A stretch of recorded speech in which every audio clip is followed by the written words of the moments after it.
প্রিয় দর্শক বন্ধুরা, এমন এক দেশ যার মাটির নিচে লুকিয়ে আছে ৫,০০০ বছরের গোপন ইতিহাস, যারা এক সময় শাসন করত গোটা পৃথিবী আর আজও দাঁড়িয়ে আছে মাথা উঁচু করে।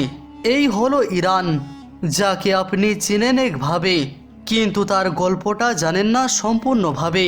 এই ভিডিওতে আমরা জানাবো এক বিস্ময়কর ইতিহাস, যেখানে রাজা ছিল দার্শনিক আর যুদ্ধের ময়দানে লেখা হতো মানবাধিকার।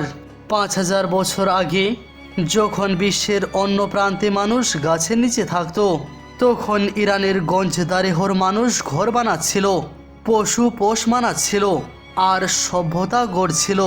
এটা ছিল সেই ভূমি যেখানে সৃষ্টি হয়েছিল প্রথম দুনিয়ার নগর, যেখানে প্রথমবার ইট দিয়ে গড়া হয়েছিল ঘর।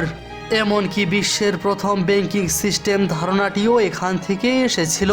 তারপর আসে এক রাজা, Cyrus the great.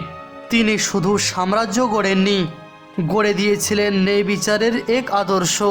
Cyrus cylinder আজও পৃথিবীর প্রথম মানবাধিকার দলিল বলে ধরা হয়। পার্সেপোলিস শহর তৈরি হয়, যেটিকে সেই আমলের দুবাই বলা চলে। অবিশ্বাস্য ছিল তাদের স্থাপত্য, তাদের শাসন ব্যবস্থা, তাদের চিন্তা। ইতিহাসে বহুবার ভেঙে পড়েছে ইরান। গ্রিক, আরব, তুর্কি, মঙ্গল সবাই এসেছিল লুট করতে, দখল করতে। কিন্তু জানেন কি, ইরান বারবার নিজেকে গড়ে তুলেছে, আগুনের মতো জ্বলেছে আর তার সংস্কৃতি ছড়িয়ে দিয়েছে পুরো দুনিয়ায়। এই দেশ শুধু যুদ্ধের না, এটা কবিতার দেশ, জ্ঞানের দেশ, বিশ্বের শ্রদ্ধার বস্তু।